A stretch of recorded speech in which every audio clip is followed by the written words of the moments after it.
Yo, welcome back to Assassin's Creed, and this is actually not my footage because I was stupid and had the game crash on me. Yeah, So so I this had to is steal this footage from someone else. yeah, that's an unfortunate consequence right here because of course Pcol had some issues with AC1 crashing and it Yeah, fucked with his recording.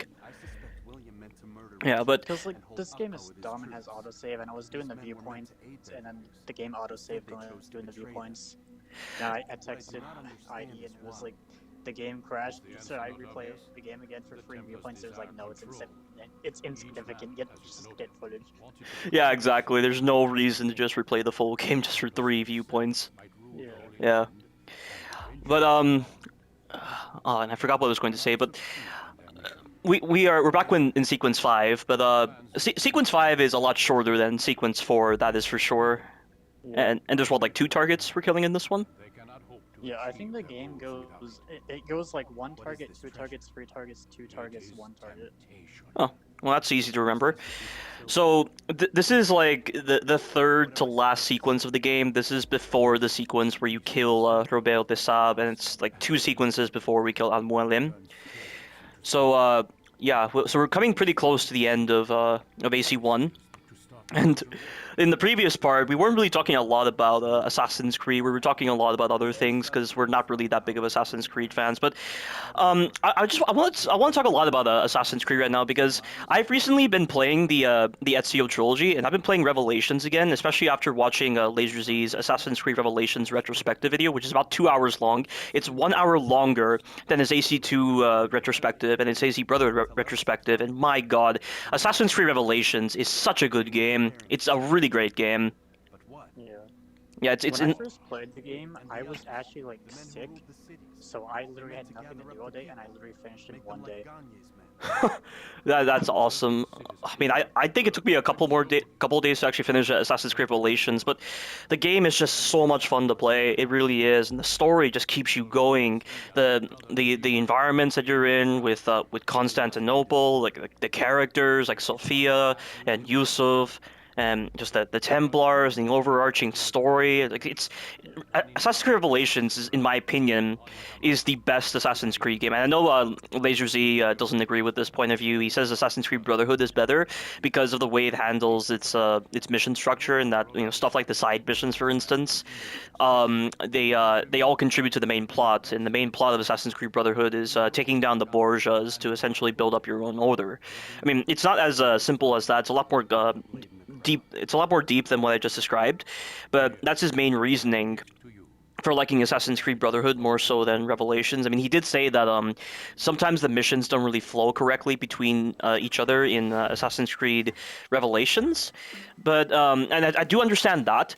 But there's no denying that a lot of the memories that are in Assassin's Creed Revelations are just so much fun to play by themselves. And I'd be curious to hear your thoughts on this, Bacall, because do you feel like you enjoy replaying the missions in Assassin's Creed Brotherhood or in Assassin's Creed Revelations, or do you much prefer just replaying the full story of Brotherhood and Revelations? Normally when I replay games, like even if it's not Assassin's Creed, I just like replay the entire game on a new save file from the beginning. I don't just like replay missions randomly. So like whenever I go back to Prototype and Revelations, I just replay the entire game. Yeah, and that's just the thing that I feel it's a lot more noticeable with AC2 because like you didn't have the option to replay missions in AC2, so the sequences felt like one big mission, so you weren't really thinking about how in these individual memories you're not really doing much. So they all just come together to form this one massive sequence, this one massive mission. And because you're not replaying the missions, you don't have that ability. It's easy to favor that point of view. But with Brotherhood and Revelations, because they give you this option to replay certain memories, and a lot of the memories they don't really have you doing much. I feel like it's easy to make the whole distinction that the sequences in Brotherhood and Revelations don't really feel like one big mission. They kind of feel like separate missions, and it's easy to maintain that mistake. Yeah. But I think with Revelations, Revelations, there's just a lot of sequences. Like, I mean, like memories. There's a lot of memories and like individual missions in Assassin's Creed Revelations that are so much fun to replay. Like, two of my favorite missions in Assassin's Creed Revelations involve the carriage chases. Like the very first one when you're chasing Leandros in that carriage chase, and then the second one, like which is like in the last sequence. Or in the second to last sequence where you're chasing Ahmet. Those are the two sequences I really love Yeah. to replay. And then like my favorite, like one of my other favorite missions that is not related to chariots. It's Forum of the Ox, that third Oh yeah, I love that mission so much, dude. Oh my god. yeah, that mission is just, it's a two mission done right, and the music is amazing. Just hearing like you really feel like an assassin, like you feel like you're the one hunting your Yeah. targets, like with how scared they are of you, and it's just there are some really interesting shots of your character, like that you can just put your character into, that really, when you look at them, you're just like, this is Assassin's Creed for sure. It's such a Yeah. great mission. And like right here, I'm doing an eavesdrop mission, and this is like the only, as far as I know, this is the only time in the game where you get to see your target before you go to assassinate them. Oh Because really? he actually shows up in this eavesdrop mission. And yet we can't. You Oh my see him talk. god, Yeah, that's he crazy. actually shows up and talks to him. And like what I did earlier, like you might saw that I paused. You can actually like read the things that you pickpocket in this game, which is like pretty cool, like thing that I don't think a lot of people know about. I didn't know that. Yeah. So like anytime you pickpocket like a guy, you can actually pause the menu and like actually like read and like look at the maps. So it actually like shows you like where to go. Like if like you hear them talking about like a side entrance you can go through, you can go look at the map and it'll show you how to get there. Oh, that's really nice. I mean, is that a PC thing, or is that something that That's like exists in? it like exists in every version. I just found it out recently, like not recently, but like one time when I was playing the game one day, like a few years ago, and I was like, well, this is actually pretty cool. Well, It's this like game still it's like surprises cool me. world building. That's pretty cool. Yeah. I mean, it's not that beneficial because I feel like a lot of the assassinations can just be brute forced without really Yeah, they're considering your easy actions. anyway, so it's like it's not really big, but like it's like cool like world building and stuff like that. Yeah, but Revelations is such a great game, and like the fact that there are individual missions in Assassin's Creed Revelations that are just so much fun to replay, like the missions I've just described. That's why I consider Revelations to be the best Assassin's Creed game, not only in terms of gameplay, but in terms of story and characters. And I'd be curious if you feel the same way about Revelations. I tend to prefer like AC2 and Brotherhood, just because like I feel like Constantinople is kind of like a boring city that I don't really like too much. I don't know. Like, I mean, I get what LaserZ's point was. It's a very subtle design that they were going for with the city, with every single district feeling the same. But I like Constantinople. Yeah. I like traversing the buildings, just practicing with the hook blade, hearing the music. I mean, it's a shame that the like being chased by guards isn't as exciting because like the music that they play for the chase sequences isn't that interesting. It's kind of hard to hear, and Yeah. sometimes like the music doesn't play at all.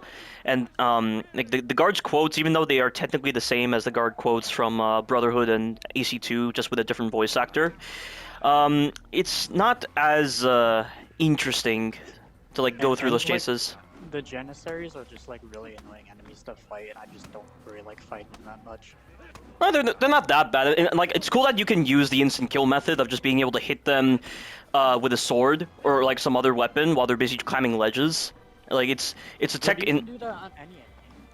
Yeah, you can do that on any enemy, but like the Genocides in general, I mean, there's a lot of different ways of dealing with them, just that don't exactly fall in line with probably what they were expecting you to do with the game. And oh my god, that is a lot of enemies Yeah, fist it's fighting right happens now. sometimes when you do interrogation missions. Like these random brute guys just randomly walk by and start fighting you if they see you fighting the person. Yeah, I So mean, like, it can't gets you really can't you technically just grab the guy and throw him because he does take like enemies do take damage when you throw them, and I don't think this guy can block grabs or any kind of like throw animation. I don't think I actually knew that you can throw these guys. Yeah, you can, and that was just a much better way of Yeah. doing that than the fist fighting, because the fist fighting on this game is horrible. Yeah. Yeah. Like every time I play this game, I always just use the hidden blade and the sword. Because whenever you start combat in this game, like when enemies like try to fight you, it automatically equips you sword, which is why every time I start a fight, I have the sword equipped because the game just does that automatically, Yeah, and which it's is why I pretty always use the frustrating. sword. Yeah. So I always have to manually switch back to the hidden blade and do like the hidden blade strats that you see me doing in every video. Yeah, yeah, and you know I've been recently playing AC1 as well, and like I've been replaying the final like sequences of the game because really my favorite sequences in AC1 are Rebelle des Sables and Al Mualim. Like the last two sequences I feel like have a lot more going for them. It's just Yeah. one problem I have with AC1 is when you're trying to replay sequences, you're forced to go through a lot of the cutscenes and a lot Yeah. of the informant missions in order to actually get to where you want to be with your target. And given that you know the targets don't really have the best mission structure to them, and they can be easily brute force. There's not a lot of like complexity to them. They're not that interesting to replay. But I feel like with Rebelle des Sables and Al Mualim, like Rebelle des Sables, because you're going through a bunch of guards in Arsuf, and you know like it's a lot of fun to fight them and really engage in the combat, and you know it's fun to hear all the dialogue between King Richard and Robert, and then Al Mualim. You know, like you can already get to Al Mualim very quickly from the very beginning when you're entering Masyaf and everyone's just brainwashed. And it's a really fun mission. You know, like I just think that's one of my main gripes with AC1. The missions aren't that fun to replay unless you're going through like the full game again. And like I've played this game and like this entire series like so many times, it's all just like muscle memory for me now. So every time I replay the game, I just do it the exact same way I've always done it. Yeah, and that's definitely a big problem with this game. But you know, I do understand Laser Z's other points, but it's just I wish the gameplay did a better job of actually tethering you to the narrative. This is something they definitely fixed with AC2 and Brotherhood, and they got it right with AC Revelations, in my opinion. Yeah. And like when I'm going for a full sync in like the future games, I always do it like the exact same way too because like I just know my strats for doing full sync, so I always do it the exact same way. And but like I feel like that kind of restricts like the fun of the missions because you're not like experimenting with different things. Yeah, and then Just like with the the full full sync sync. like restricts you into doing certain ways that sometimes like make no sense. Yeah, and it's just like, you know, like even though like you don't really get penalized if you fail a full sync, it still feels wrong. Like when you see that notification pop up that you failed the full sync, like something just goes on in your head and you're Yeah. like, it doesn't feel right. It feels like it's And peer pressure. it's even more annoying in Brotherhood and Revelations when you have to replay the entire mission just to do one thing better. Yeah, that's a big problem. And like there are certain missions and revelations that are really, really annoying for full sync. Like, do you know like the Herald mission for one of those Master Assassin Yeah. missions? Yeah, I literally like I don't know like how many people have seen these videos, but I literally made like a whole series about like badly designed full sync objectives in Assassin's Creed, and that mission took me forever to get because I just could not do it even, and I've done it before multiple times. Yeah, and it's Like not it's even that it's literally just hard. luck and It's RNG. Yeah, it's not even that it's hard. It's just the game is fucking you. It's because Yeah. the combat mechanics of the game just don't allow you to be very flexible at times. And when you're And trying there's to, like so many civilians that like get in your way when you're trying to like kill people. yeah, it's really frustrating. Like you need like a lot of smoke bombs for that sequence, or like some kind of grenades. Yeah, Yeah, and even then it doesn't always work properly. yeah, it's a really bad mission. It's not that good. But yeah, we're now on this part of the sequence right here where we're seeing Sabrand. In particular, Sabrand is probably one of the only Templar targets who's actually scared of you. Like he's literally like he's paranoid right here, where he's accusing this sage right here of being an assassin, and it's an interesting choice of emotions displayed by this Templar target. Like, would you say that this game does a really good job at making each of the individual targets feel different from one another? Yeah, because like they all have their own like thing that they're doing in each of the cities, and like as you get further through the game, you're gonna actually tell that like they're getting like they actually know who you are and they know that you're coming for them. He's like mostly shown here with Sabrand. Yeah, and I think that's definitely like the Levantine assassin approach right there. You know, like this was their way of showing the enemy fear. Like they inspire fear in their targets like this, and this is what causes them to kind of reveal their true colors and how much the Templars in this game are just they feel so like on the black side of the spectrum rather than like on the white side of the spectrum. You know, like with the whole black and white argument, they really favor that extrema with their evil right here. It's definitely showing them for what they truly are. And Yeah. yeah, and I guess I never really considered it like that. You know, like it's not only a really good way of causing your enemy to lower their defenses, but it's also a really interesting way to get the Templars to show their true colors. Yeah. Like, And that like kind of reminds me of the thing in Unity where like you during the first like big assassination, like Peer Bilek like even says like the Levantine approach was like sacrifice your life for his. you mean a dagger in broad daylight as I'm cut down where I Yeah. stand? That's Yeah. like one of the actual like only good scenes in Unity. Yeah, pretty much. I mean, I think the only reason we remember it is because that was they used that for the official demo for AC Yeah. Unity. Yeah, and And like I it's have watched that demo like so many times.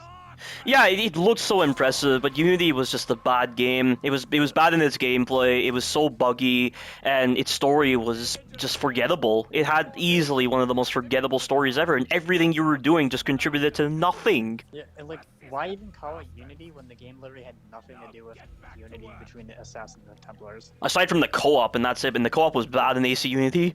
And the co-op never worked because like every time I try to go online, like not that I even try to go online much nowadays anyway, but like every time I've tried before, it like just never worked. And I could never trust the people that I like matched into with because no one ever like did anything helpful.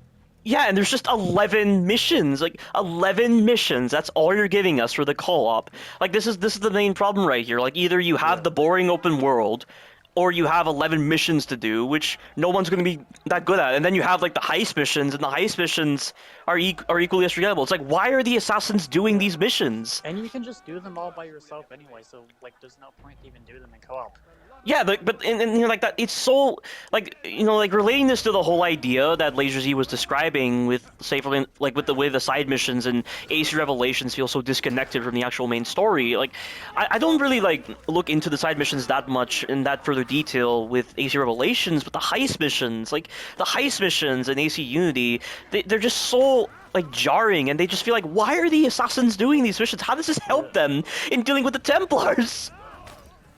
It's literally just like missions, just for missions to be able to get in-game money and items that like aren't even that good. Yeah, and it's the same with like you know those murder mystery missions in AC Unity? Yeah. Like they give you this whole reward, like they give you money for getting the correct target, but it's like they tried to make some knockoff version of Sherlock Holmes, and I have played Sherlock Holmes games, and the Testament of Sherlock Holmes, Sherlock Holmes Crimes and Punishments are the two Sherlock Holmes games I've played, and both games are a lot of fun. I mean, I like the Testament of Sherlock Holmes a lot more because it doesn't have any of the weird choices that you can do, like Crimes and Punishment does, and you know, like the story is a lot more memorable in Testament of Sherlock Holmes, and that's easily the best Sherlock Holmes game ever made. But like you know they don't give you any reward for like for solving the case properly. It's just like I mean because it's all on a linear path or like with Crimes and Punishments like you can pick the wrong target, but I feel obligated to pick the right target because I want to maintain Sherlock Holmes's reputation. Like I have such a respect for the way Sherlock Holmes is portrayed like this that you know I want to make sure that he's getting the cases correctly. But with the murder mystery missions in AC Unity, all they're it's like they're trying to make knockoff Sherlock Holmes missions, and they only give you money for getting the target right. But then you're either way. You're gonna always pick the correct target, and money in AC Unity is so pointless because you can already get money Yeah. in so many other ways. It's And like in Syndicate, they even like brought the murder mysteries back, but they sold them as like a DLC, and it's like a whole DLC pack of murder mystery missions. And like they're so dumb, and like the guy who hired you ends up being like the main villain of the whole DLC pack. So that it's like so easy to tell from the beginning anyway. yeah, that's pretty dumb. That's really dumb. And like selling side missions that were already available in the base game of Unity as DLC, that's a scummy Yeah, practice. like at least it wasn't like too expensive. I think it was like I don't even remember like how much it was, or like it was like free with like the season pass or something. I don't even remember how they sold it. Yeah, But who like cares? it was just fucking dumb, and it was not worth it. Yeah, I know they sold Dead Kings for free after the backlash Unity received for its technical problems. I didn't even play Dead Kings. Like, I played like the first couple of minutes of it. I just got so bored, and I just stopped playing it. Yeah. Like, Also, for some reason, here Brand is supposed to be wearing his helmet, but I don't know what happened that he's not wearing it for some reason. But his voice still echoes like he is wearing the helmet. yeah, I can't tell like what his voice sounds like because my video is muted, so it doesn't get captured on the mic. But why is he firing arrows as well? What's the point of that? Because he's paranoid that the assassin is coming from, and he doesn't know where he's coming from, so he's just shooting arrows to try to kill people. Yeah, and like you're having to wait in this boat for a long time just for him to get to this spot. I wanted to get him up here so I could kill him without anyone seeing him, because that's just how I always do it. Yeah, and that's the assassin way. He was just like not walking in the right path. Yeah, and I think isn't this the conversation where he talks about like he's afraid of what it lies ahead after he dies? Like there's nothing there. He literally says nothing waits. Yeah, but didn't Kyotvei from AC Valhalla say something similar when you killed him? I don't remember. I fucking blocked out Valhalla. Yeah, but I just remember like there was something about Kyotvei's final dialogue when you kill him that I don't remember who that character is. he's the very first target that you kill. Okay. Yeah. That doesn't mean anything to me, but sure. Yeah, but he said like there was something about his dialogue that reminded me of AC1. And I think he was meant to be an homage to Sibrand here because didn't he say something about like there being nothing in the afterlife or something? I don't even remember, but like a lot of targets in Valhalla tried to like replicate AC1. But not really in the best way.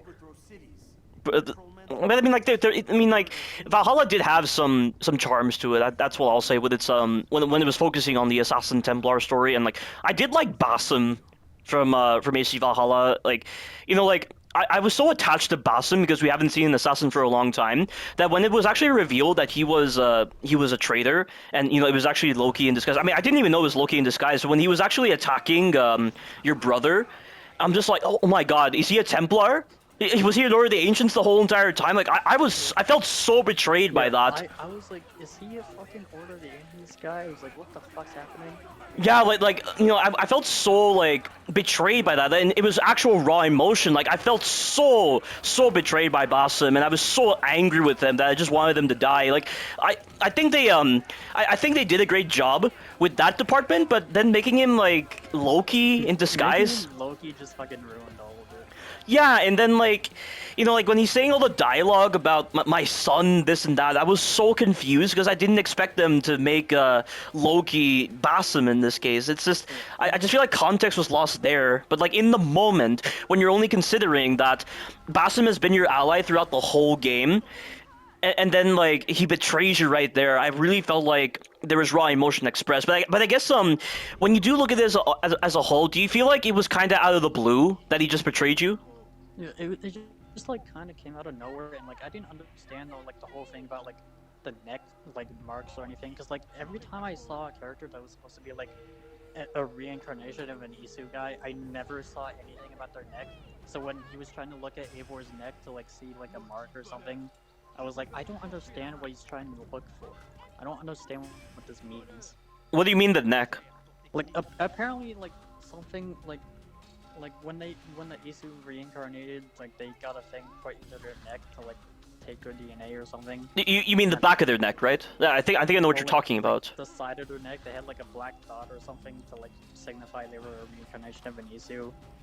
Like I read that somewhere, like saw that somewhere after I played the game. But when I was actively playing the game, I didn't see like anything on any of the characters' necks at all. I had no idea that was a thing. Yeah, I didn't know either because I didn't even see it when I was playing the game. I was like, what the fuck are you talking about? Wow, that's crazy. That's yeah. If only they made the story more focused and they made AC Valhalla more linear and not with the stupid open world. Like and the world was like way too big, even though I'm pretty sure it was actually smaller than Odyssey.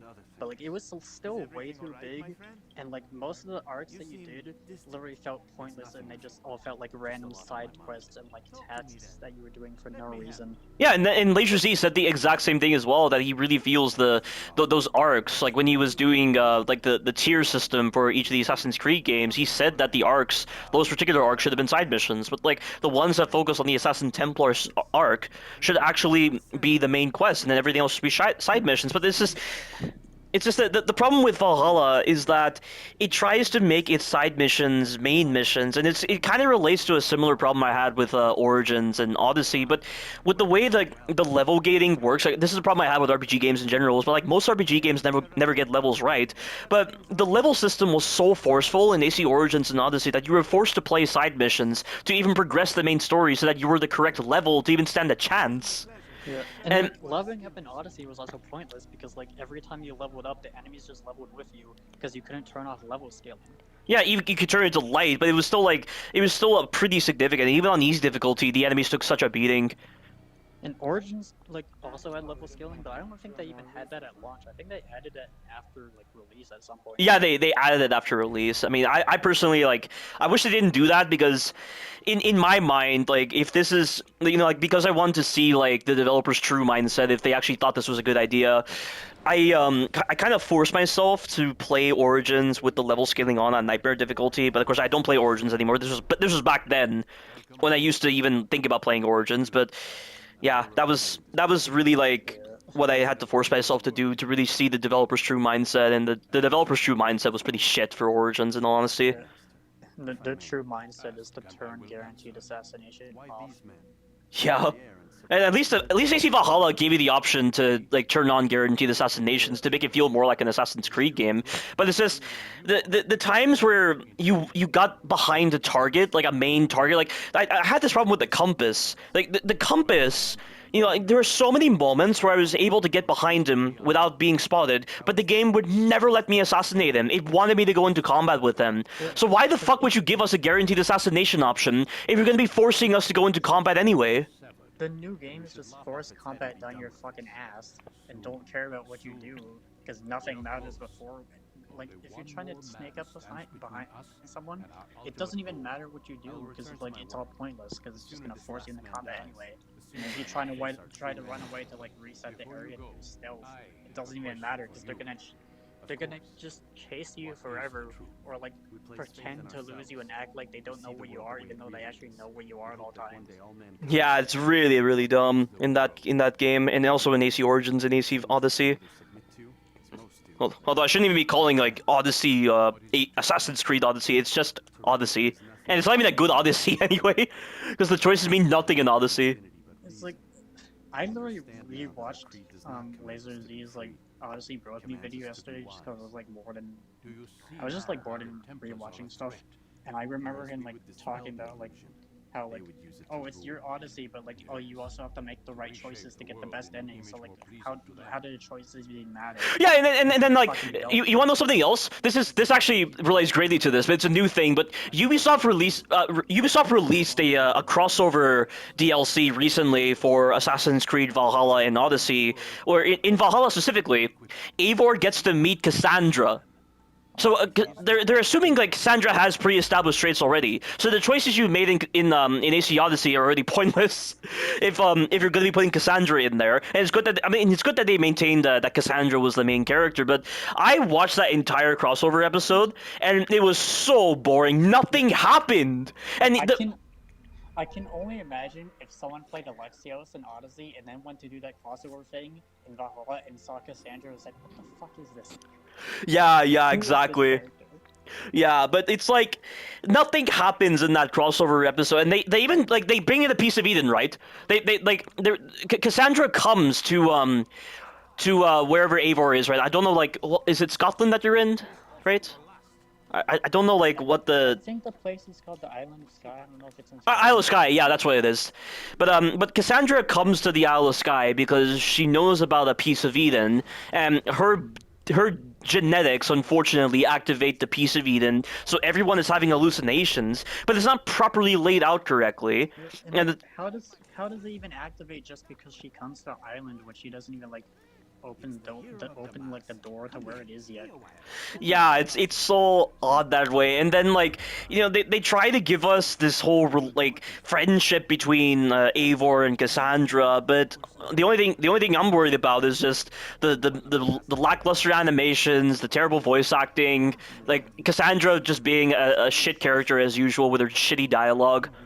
And like there's a scene at the end where like she teaches Eivor to say Malaka, and they fucking Lasers easily retweeted about this and like said it looks like a fucking scene written by monkeys and animated by fucking computers or some shit. I don't even know. Yeah, but like the only thing that I really liked about the crossover episode, the only thing, but it's still not enough to redeem it, is the cutscene that plays when Eivor and Cassandra are fighting each other. Because I did like the fight choreography a bit. I mean, it was good as it was a cinematic. Because if they used Valhalla's combat, oh, it would look so bad. Yeah, and this was something that really confused me as well when Leisure Z was doing his review of Legacy of the First Blade Episode 1.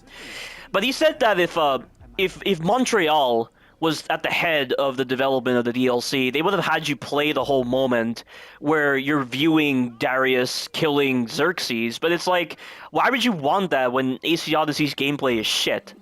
And that was one confusing thing I had about that. That scene also like contradicts lore anyway, because that was before Bayek even formed the Brotherhood, but Darius already had a Brotherhood at that point. Yeah, and then people want to say, oh, it's because like there were actually guilds before Bayek, but like what? How can it be the exact same thing? It makes no sense. It's the same thing of like how Cassandra and Darius performed the leap of faith in different parts of the world without even knowledge of each other before Bayek even like invented it. Yeah, and it just discredits the emotional weight present with the leap of faith, and it's not even like it was a few games before this. Odyssey was a game that took place after Origins. Well, it took place before Origins, but it came out the year after. Yeah, that's what I meant. Like it released after Origins. That was what I meant, and they already fucked the lore. How could that be possible?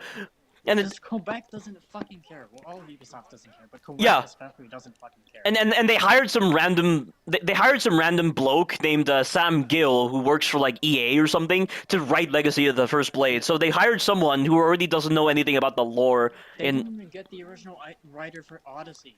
No wonder there are huge inconsistencies, and no wonder they pissed off so many people who chose to make their character gay, because like they had that whole moment where they forced Cassandra to actually get into a relationship with the Takas, so it completely discredits any kind of choice you made in the main game of Odyssey if you chose to make Cassandra gay or lesbian.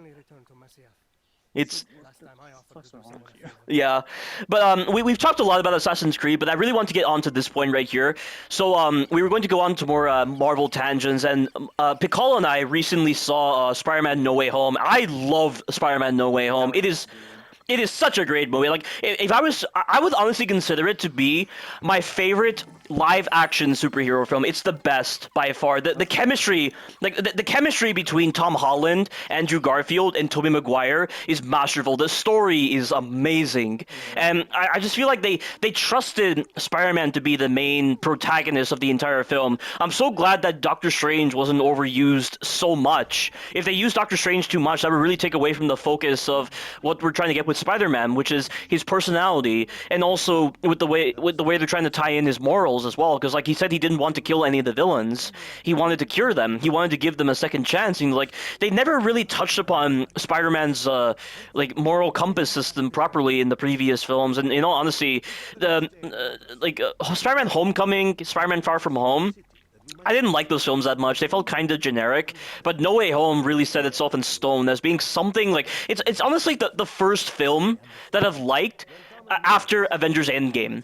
And this is not factoring in the series, of course, because like Falcon and Winter Soldier, like the last episode of Falcon and Winter Soldier is always going to be memorable and always one of the best moments in Marvel cinema. And then Loki was a great TV series, even if there were some parts where the story was just taking forever to go and episode 3 was shit.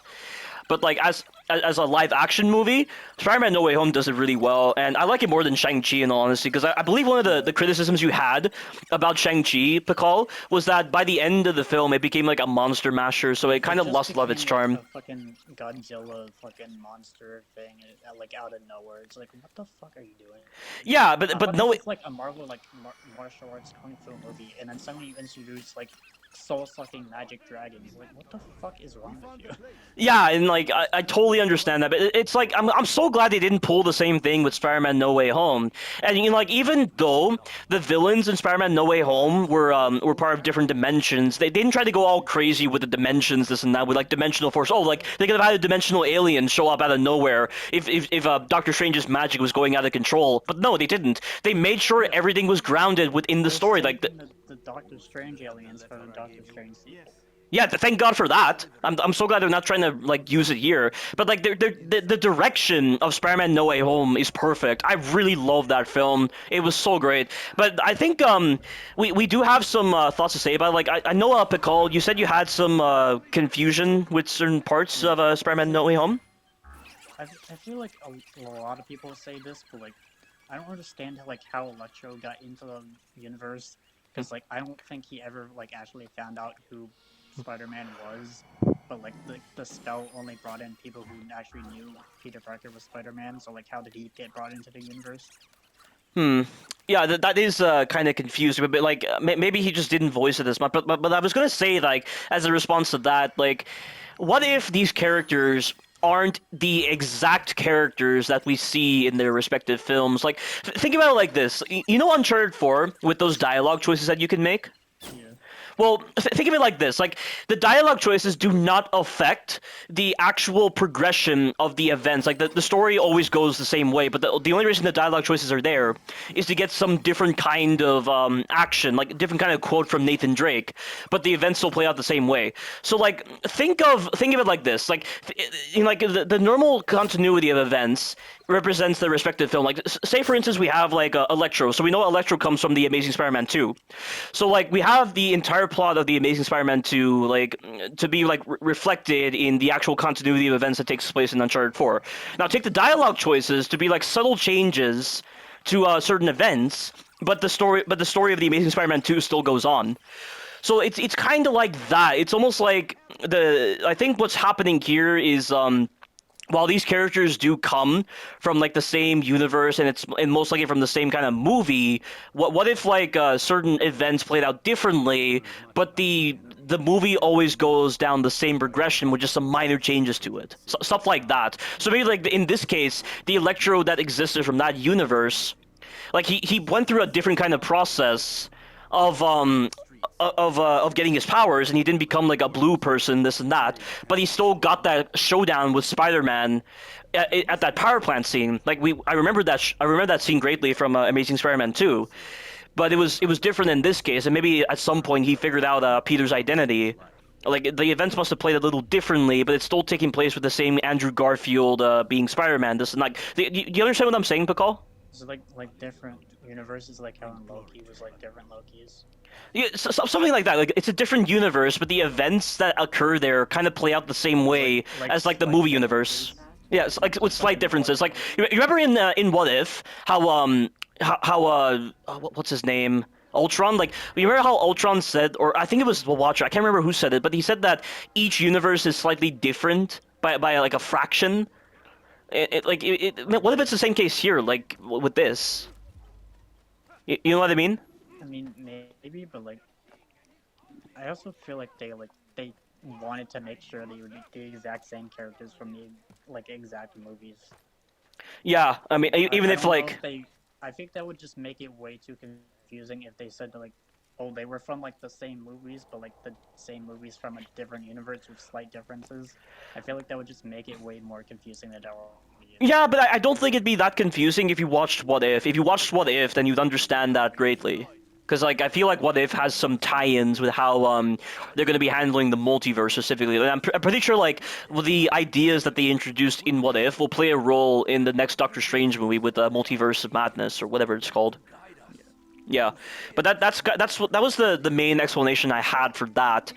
And also, like one confusing thing I did find about Spider-Man: No Way Home is like the last scene where Doctor Strange uses that spell to close off the other dimensions, where he removes the memories of everyone knowing who Spider-Man is. But the thing is that it doesn't change the events of what happened in Spider-Man Far From Home. Like it's a memory removal spell. It's not changing time or anything. Or I mean, maybe it is, but they're just calling it a memory spell. But like, there's still videos of Quentin Beck saying that Spider-Man killed him, and like there's gonna be the reveals of that. But did Strange's magic wipe all that out?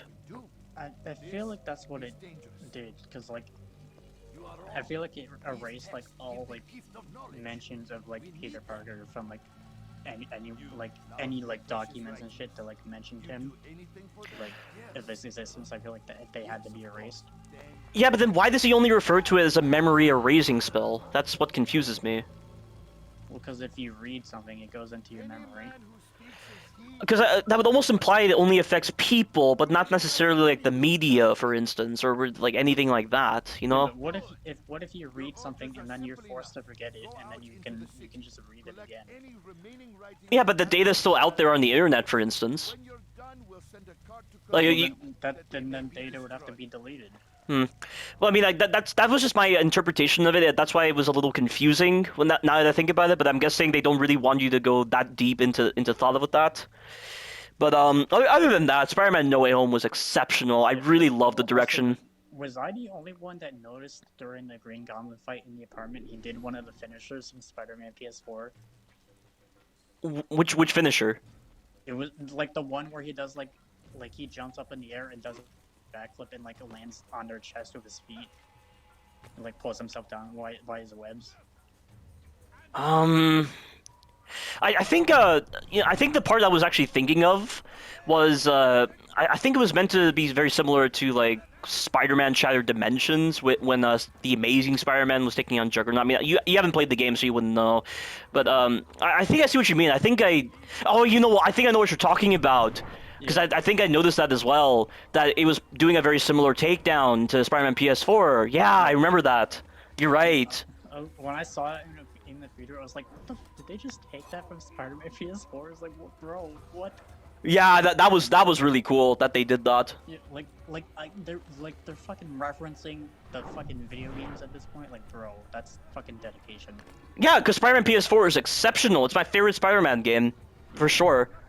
And I think I need. Even in Into the Spider-Verse, they had like in like the Spider bunker, they had the PS4 suit in there. What was it? Oh, did they really? Yeah. Oh, Like, you yeah. have to like look. I think it's like far to the left or something when like they first go down into the Spider bunker under Aunt May's house. You can like see the PS4 suit. I'll have to rewatch the film again, especially since Into the Spider-Verse 2 is coming out. Yeah. Yeah. Also, I didn't even realize this, but apparently Haley Steinfeld voices Spider-Gwen in like those two movies, and she's also Kate Bishop in the Hawkeye series. Oh, really? They're the same Yeah. voice actor. Yeah, it's the same person. That's cool. So she's like in two Marvel things at this point. And speaking of which, what did you think of Hawkeye? I thought it was good, but like I also have like a lot of like problems with it. Like I don't understand like what, like they tried to like play up like this whole like thing like, oh, Clint is like deaf or like hard of hearing, but then they just like by the end of the series they just kind of forgot about it and act like it didn't matter. Yeah, I'm not sure what that was about, and I don't remember if I had other problems with Hawkeye. Do you know of any other problems you had with it?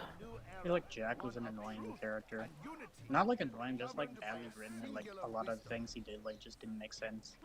Yeah, he didn't really have a lot of purpose, I would say. But yeah, Hawkeye was just kind of there for the fun of it. But I did feel like they're like we still don't understand if Valentina, like, because they're saying that Eleanor, Kate Bishop's mother, hired Yelena to kill Hawkeye. But in the Black Widow post-credit scene, it was Valentina who said that. Like that was one part that really confused me. Is Valentina working for Kingpin as well? I think that's what it's supposed to be. Yeah, but I mean like her dialogue with John Walker at the end of Falcon and Winter Soldier doesn't really feel like something that Kingpin would be a part of. Like, I don't even know. I I mean, feel like this is a problem with like the MCU nowadays. Like I hear a lot of people say like, oh, the MCU is like too hard to get into now because it's too bloated and there's too much stuff and there's like a lot of contradictions. And yeah, I understand that for sure, and there was a lot of contradictions as well with the way the Infinity Stones worked in What If, and I think we talked about this in the previous video. Like, and then like the whole idea of the fraction of differences between the universes was also very confusing with the way they interpreted it in What If. Like, it really feels like I do agree a bit that it feels like they're bloating the MCU and they're just coming up with ideas and it's just contradicting a lot of things. But I feel like with Spider-Man: No Way Home, for instance, it was easy to forget all that because of how great the film was. You know? Yeah. I didn't feel there weren't really any contradictions per se with Spider-Man No Way Home. Would you say? Not really, but like I feel like just with like the recent things other than No Way Home, I feel like they just like trying to push something out just to have it out. Yeah, but like Spider-Man No Way Home was really the first time where it felt like they weren't just pushing it out for the sake of pushing it out. They were really trying to do a very ambitious title. Like they even said in their interviews that Spider-Man No Way Home would be the most ambitious film that they've ever done, and they really delivered. Like, and it's funny how like I'm just gonna make a little nod to Resident Evil Village right here because like new Capcom said that Resident Evil Village was gonna be the most ambitious and best survival horror game ever made, but it's none of that at all.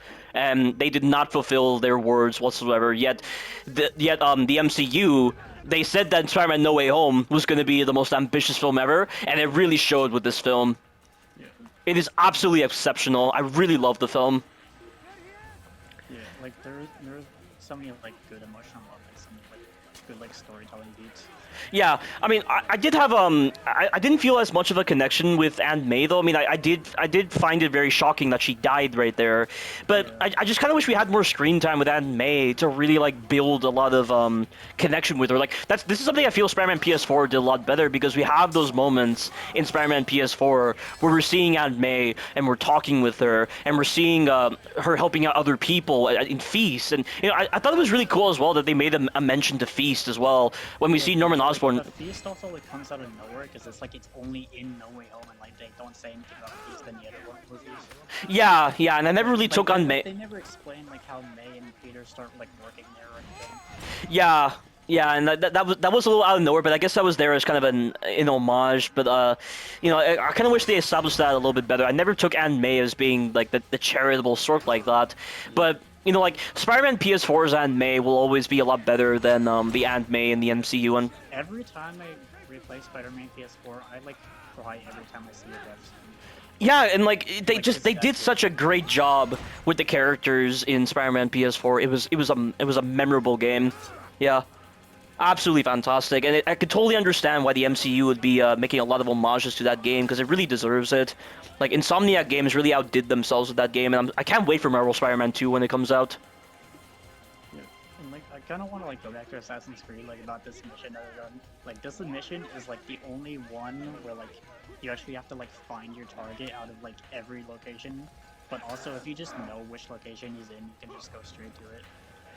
Yeah, and didn't it work the same way in Valhalla as well with that one target? I think so, but like also like you can also just like go to the location and just use Eagle Vision and see whether he's gold or red. And if he's red, you know you're at the wrong location, and if he's gold, you know you find him. But he's always in the same location, right? Yeah. Yeah. And wow, these guys will not let you get inside the bureau right Yeah, now. that's why I just decided to like stand here and like kill them because I was already here at the bureau and I didn't want to run away and hide, so I just decided to kill him here. But that Yeah. ended up like showing a really funny, stupid thing you'll see in a second once I kill all these people. What It's, happens? Like, it's really fucking dumb. You see it when I kill these two people. I hate those heavy attacks that the enemies do. It's so hard to time when the counter. Yeah, just watch this stupid thing here. Oh boy. It's That's it's so weird that you can just like fall through the roof like that.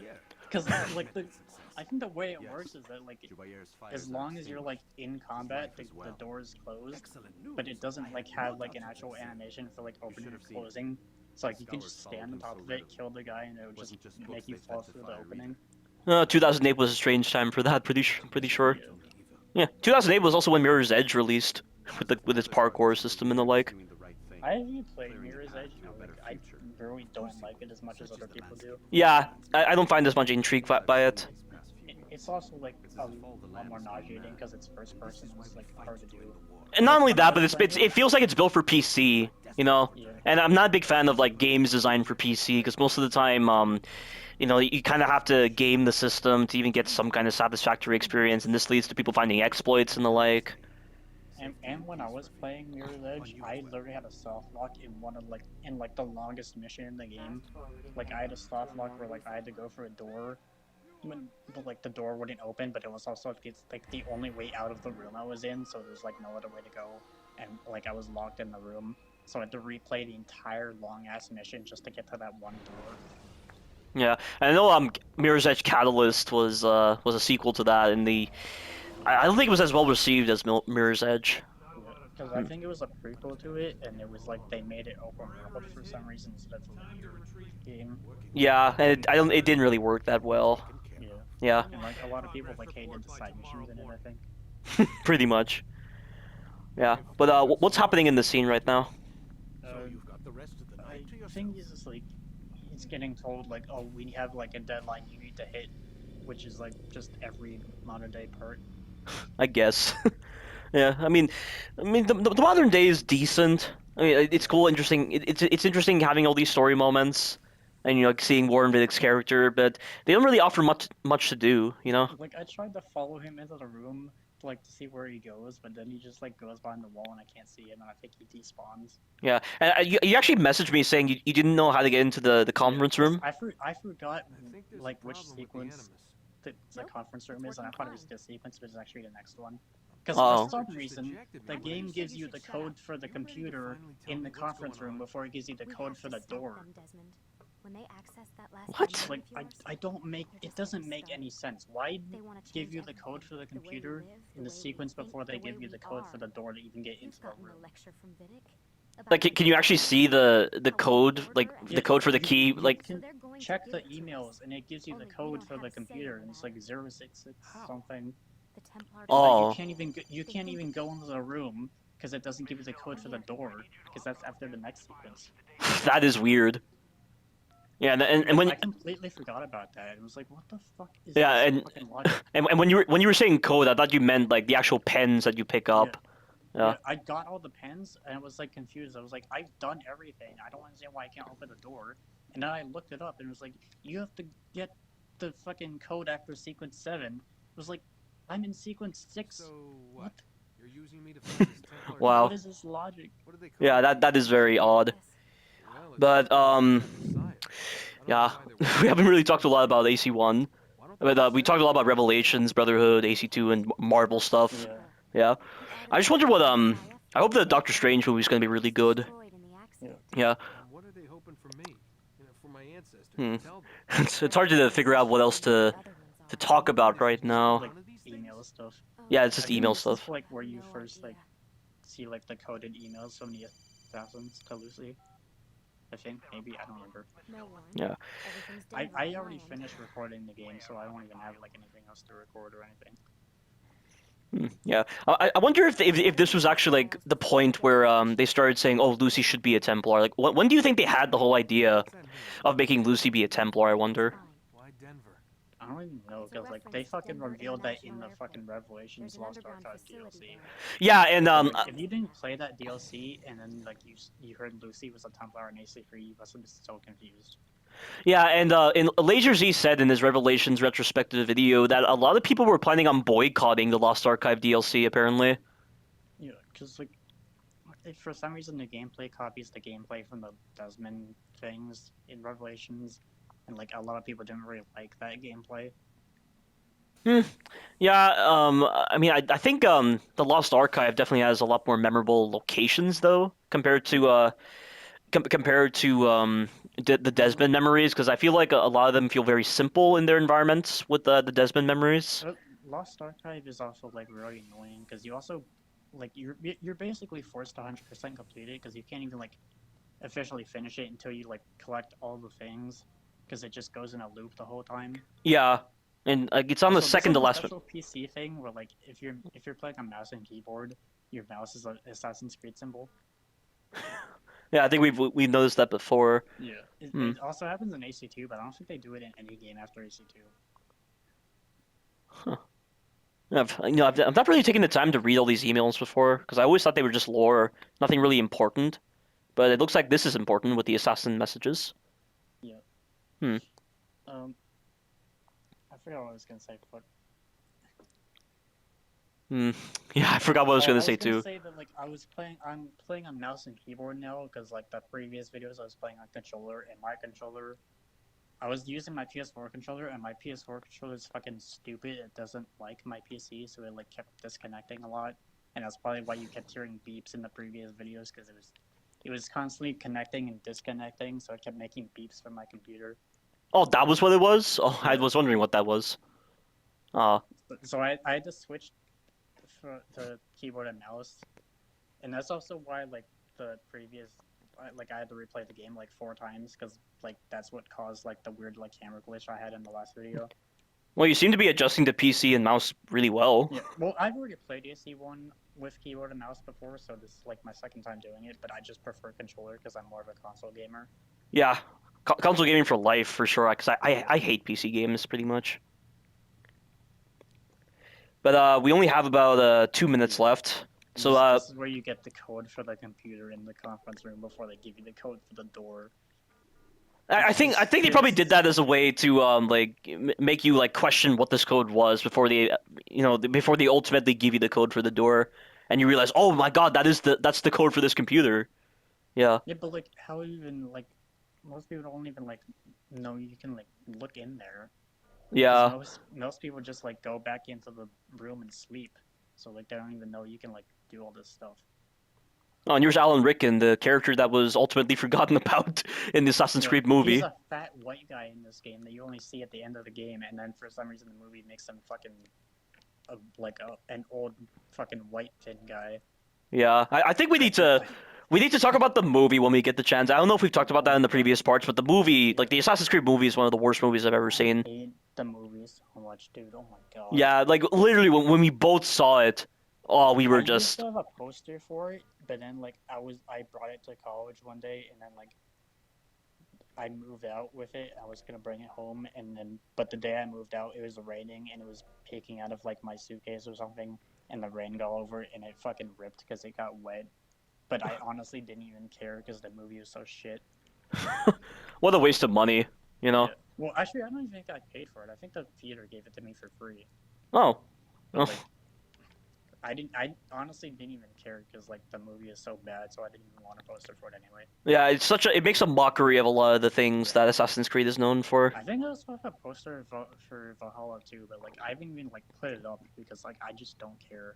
Yeah, but we're gonna have a lot more to talk about in the later parts, but we have 10 seconds left. We'll just conclude the commentary right here. Yeah, so have fun watching this shit video. Yep, see you all for the next part. Hell yeah.